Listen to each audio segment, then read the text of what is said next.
Hi, we are back again, and in continuation with previous series, we are going to talk today on luggage for long distance riding. I'm Kaustubh, I'm he's Sharath. Sharath, and Sharath. We've spoken about preparation, Yeah, routes, planning, gear. The another important aspect is luggage. correct. And is there any perfect or ideal luggage? What should people carry? How much they should carry? Okay, so I like the flow that we have come through. We spoke about our ride, then we spoke about the ride planning, then we spoke about our gear. And the next major thing that comes to that is the luggage. So now that we have a proper riding gear sorted, uh, we can fine tune the luggage that we carry. It could be basically a backpack, a duffel, a tank bag, and out, or it could be a tank bag, a backpack, a tail bag, a saddle bag with a crash guard and stuff like that. It depends on how light, how comfortable you want to ride. What works for me is a duffel bag, a chota backpack that carries my hydration bag, a tank bag that carries my wallet, electronics, and power banks and stuff like that. And if possible, a crash guard bags The or frame, the frame bags, frame frame bags, bags. which could be either on the frames or on your saddle stay. Mhm. My main worry with the saddle bag is, though it's comfortable, it carries a lot of luggage, is it's always outside the handlebar. So especially when you're riding in single track roads or you're riding in the mountain sections where the roads are narrower, this becomes a problem. If you remember when you're riding back, there are some sections where we had a lot of traffic, Mhm. broken sections. So navigating through that, especially when you're riding through Baralacha, there was a truck stuck. So Correct. if we had a saddle bag, either one of us, we were stuck. We were on duffel. We could just take a U-turn somewhere there and then take away. Move on. Having a good riding gear helps us cut down the luggage that we carry. Okay. And what goes in the luggage usually is our general clothes that we carry, right? So what I have narrowed down is about 4 or 5 pairs of dry fit t-shirts, Okay. 2 shorts, a couple of undergarments, and one pair of denims, which I can wear if there is any meeting or any moving around generally that's happening somewhere. What about tools and other stuff like air pumps and Huh. maybe spare tubes or lube cans, or because they will also take space, Absolutely, cameras, absolutely. gadgets, Right. So what I Uh, figured is my camera and the accessories would sit in my tank bag, tank bag, and my spare parts, tools, I have those frame bags, frame right? bags. So one bag I have dedicated for my spare parts and tools. Okay. So I have also narrowed down what spare parts I would need on the motorcycle, which I can fix myself or with the help of somebody, right? You're only taking the ones that you need. Absolutely. And the toolbox for that matter, I have filtered down to a level ki I know these are the things that I can make do with. I'm carrying those, basically Allen keys. And on the other side of the bike, one side is spare parts. One side I usually carry a bit of my rain gear, thermal, or shoes. That way, if I'm stopping somewhere, I can even make do with not opening my duffel bag. I could have a pair of stuff there, swap into it, and move on. This stays on my bike all through. So let's segregate. You have one duffel bag, that's Yeah, the tail bag. yeah. So duffel bag is how many liters? It's 35 liters. 35 liters. Yeah. Then you have a tank bag which is about 10-12 liters. I think this is a 5 liter one, a small one. Okay. And then you have the frame bags which are about 8 liters. Each, yes. 8 liters each. So Correct. that's 16. Absolutely, yeah. So that's 30 plus 12, 42 plus 16 is 58 liters of luggage. So Right. 60 to 70 liters would be good enough for how many days? Starting from a weekend ride to you can live out of the motorcycle. Okay, so this is a very nice way. What Sharath has done is he has segregated his luggage in 3 parts. One is clothes, which go in the tail bag. Then there's your gadgets, quick needed things, Yeah. things where you need quick access. So that's gloves, spare gloves, cameras, and all. That's in the tank bag. And then he has the frame bags for using rain liners and spare tube kits yeah. or Puncture kit air and the puncture maintenance, kits or the air compressor. So that's a very nice way. So you know exactly where it is there. Absolutely. And And you- I don't have to open the whole bag to find something. I could Okay. figure out what is where. Okay. Any other thing, because let's say if you are riding with a pillion, Yeah. the luggage won't be same. Naturally, Absolutely, people will yes. have to carry more, and probably then the saddlebags would come into picture. Yes, true. Yeah. So what I suggest then is having a good saddle stay that is built for that particular motorcycle rather than reinventing the wheel. There are a lot of motorcycles available. A lot of brands that's already making tried and tested saddle stays. Figure out what works for the luggage that you already have, and once that is fixed, also ensure you have a tail tail rack to it. That way, a small bag can sit there too, which helps you again balance the weight. My Okay. bigger worry is most of the guys would have a saddle stay, a saddle bag, and put the luggage in such a way that either side of the bag is heavy. But that is something the riders need to balance it out. Right. So, like we have said it earlier, put the luggage, do a small ride before your long ride, so you know if something is wrong, you know what to fix, where to fix. Yeah. So that would really help. Correct. I see a lot of riders who are concerned about waterproofing of the luggage, and they are not wrong, because it's a country. Yeah. We are in a place where there's Very rain. unpredictable. Yes. It's not predictable. We don't even know. Some places it rains really heavily. Crazy. Yeah.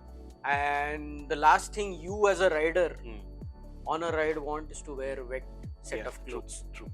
So anything that you would recommend, we're not talking of any particular brands or a product, but anything that you would recommend which will help people to keep their luggage dry. Okay. Or do they have to buy luggage which guarantees 100% waterproofing? Right. So that is something that we can debate all through on how it works. What I figure is, if you already have a gear luggage sorted, you could always buy those bags, the waterproof bags, rain liner bags, or even you have those smaller duffel bags available in Decathlon. I could name actually roll top bags. That way you get to categorize your luggage again. Or you could, if you are planning to buy a luggage as such, there are a lot of varieties of bags available now. Let it be saddle bags or tail bags, even tank bags for that matter, depending on how much money you want to spend on, which works, which has either a liner, waterproof liner. Does not need an external rain absolutely cover. It's internally waterproof, so your outer of the bag might get wet, but the inside's all sorted. There are waterproof bags that is built in such a way that you don't need any liners at all. You know? That's also available. So it's something that you can figure out on what works for you. I have a saddle bag which I pull out once in a year if I have a pillion coming through, and which has the internal the waterproofing, right? And it works well, but the bag gets wet. I don't carry the waterproofing outside, which I'm okay with. If I'm riding solo, then I have a single duffel bag, duffel bag, which is 100% waterproof. I don't have to put anything inside or outside, just runs through fine. I think the another factor that the riders also need to consider is the mounting and unmounting time and the ease of it. Correct. So it should be easy. The riders need to do it themselves. Correct. Every day, twice. They should be able to do it themselves, because we can help customers mount it when they buy those products here in GTHouse. But after that, it's up to them. True. We cannot be there everywhere. So they need to know how to tie it, and it's also important that the luggage is highly secure. It's not moving, because it's very irritating. It should be one with the bike. It is very irritating to have moving tank bag or tail bag, or even the saddle bags for that instance. What's your opinion? So this is all soft luggage. Absolutely, We will come to another interesting question which many of the riders ask, that is hard luggage. And when I say hard luggage, I am talking of top boxes and panniers. So what's your opinion? What's your take on the hard luggage part? So I have tried both, and I've become so comfortable with the soft luggage because of the kind of terrains I ride through. I love it. The hard luggage is good. You can secure luggage, you can just leave it, walk away and stuff like that. But then the base setup itself, the kind of weight that adds to the motorcycle is something that I don't like. Soft luggage, it's just a bag that's going to handle the belts and cables or whatever. But then for hard luggage to come through, you will have to have the saddle stays or the racks specific for that for the particular motorcycle. If you figure out something that is altered for your motorcycle, that starts giving you trouble. And on the rocky surfaces like the road that we rode, when we're riding towards Zanskar, if in case something crack, then you're stuck. You can't. The roads are bad, then hard luggage is. It's very difficult. For a bigger motorcycles, multi-cylinder motorcycles, the brands that they make, it's been tested and tried. Those vehicles are built to handle the extra luggage, and it's built to handle the stays that they are made of. For a smaller motorcycle like a single-cylinder engine, there is a lot of rattling that it picks up, and if the stays are not sorted properly, it becomes an issue. If you want to get a mix of the luggage, I think that is the next question that you would come to. I would suggest a tail box, a top box that is a 20-liter top box. Anything bigger is too much. Okay. because you don't have so much luggage and you start filling it up. Mhm. A lot of people buy it saying that, hey, I can keep my helmet inside and it takes a space and stuff like that. But then that's so big that you're like, helmet is sitting, I need some more free space there, right? So why don't I fill some more? It Okay. adds a weight to it. So figure out a weight that works for your motorcycle, 20, 25, whatever is a minimal working. And if your helmet goes in it, nothing like it, or you can always tie your helmet out down. So a tail box, saddle bag, or a duffel tail bag, and a tank bag. I think that's a good set. Again, these things will vary from rider to rider because it's an individual choice. Yeah. Should vary from the bike that you are riding. Yeah. Not all motorcycles will be able to take the additional weight that the hard luggage will come with. Correct. The handling gets es- impacted. especially with top boxes, you need to be very careful. The installation of top box should not disturb the handling of the bike. Yeah. So if you have side winds, if there's too much weight behind, it can really affect the ride on the highways, even as well as on the Absolutely, off-road. yeah. So these are all factors that the riders should consider before buying. Again, if they have some friends who have already installed, it would be nice to just Correct. take a small spin and Yeah. check it out. True. What it is. And actually, thankfully, we are in an era right now where we are able to rent out a lot of things. I think Pune, it's still not caught up. Bangalore, there are some guys who would rent out the gears that you want. So if you know what you need, you can always pick it up, do a 2-day ride, and like, hey, I'm not comfortable. Let me try something else. That is a good idea to go to with. So to summarize, there's no ideal setup. You need to decide what's your best setup, what works well for you. Everything needs to be tried and tested before you go out for a long ride. Yeah. There are a lot of brands available. At GTHouse, we are stocking multiple luggage brands. A lot of choices from as low as 20 liters to 60, 70, 80 liters in tail bags, in saddle bags, and tank bags also, magnetic, non-magnetic. Correct. And the same goes with top boxes. You have the fiber ones, you have the aluminium ones. So a lot of choices that the riders are spoiled with. One final question, Sarath. Backpacks. Yeah. Should people wear backpacks while riding? You yourself ride one, so I know you're going to say yes. So, yeah. But if you could say some nice things, good things, pros about it, Yeah. and some bad things that come The cons along about with it, yeah. So see, I don't like anything on my back because after you start traveling for a longer time, the shoulder starts hurting, you're tired and stuff like that.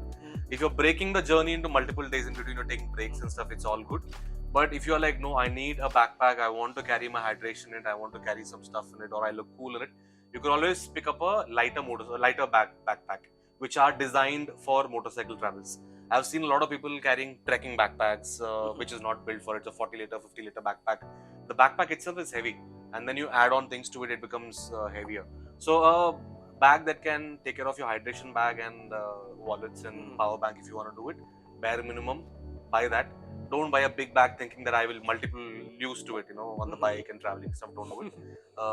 Yeah. So as you said, I was just talking to you earlier, and you said there is a new tank bag coming wherein I can put my hydration bag in it. So I am done with it. So the tank bag will carry all my stuff, clip, unclip. I am on the move, and I have to have nothing on my back. It's going to be comfortable. I can stand and send all through. One more interesting question I have is on our recent ride, we didn't choose to take any backup vehicle. Right. Yeah.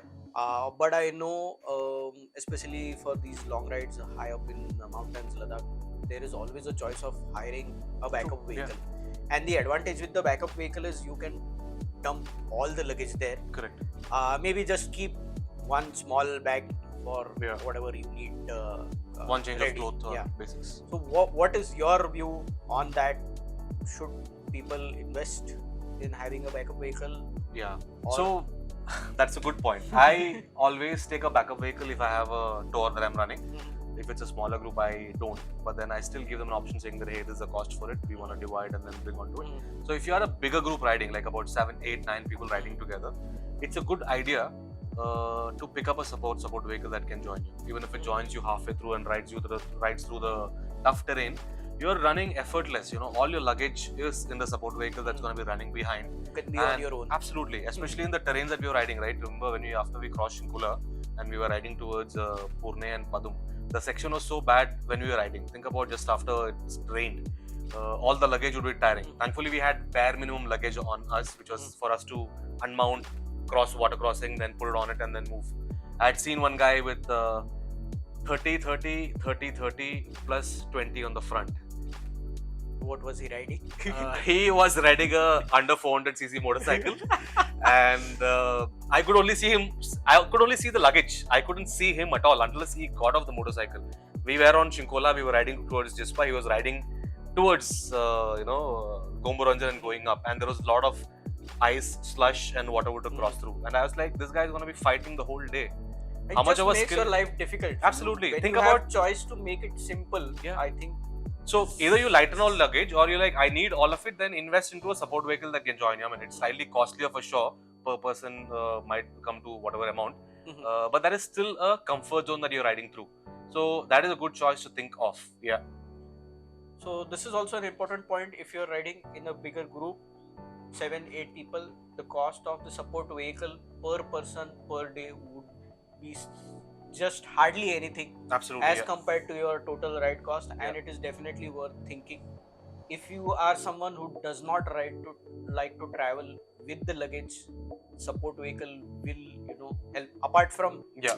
supporting it otherwise, True, also yeah, luggage yeah. is one big part that Yeah, they can, absolutely, yeah. take And care I of. figured if you're traveling light, your motorcycle can do better. You are able to handle the terrain Correct. better, so the damages are lesser. So again, as a whole, the overall package, the money that you have to spend would reduce there. So folks, this is all about luggage for motorcycles, luggage for long distance riding. If you have any questions for me and Sharat, please drop us a comment below and we will for sure revert back to you if we can answer it. Yeah, we'll definitely try. We'll definitely answer it. And if you like such series, do give us a feedback so we know whether we should continue with this series. In the next episode, we will be speaking about accessories for the bike. So we have covered the rider, we have covered the luggage. We will talk about accessories, lights, loops, intercoms. There are tons of things that's that a long are list available. one, And also a list where people tend to spend more than the gear. So this is going to be a very interesting episode. Please make sure that you don't miss it. Till next time, ride safe, ride happy. Bye bye.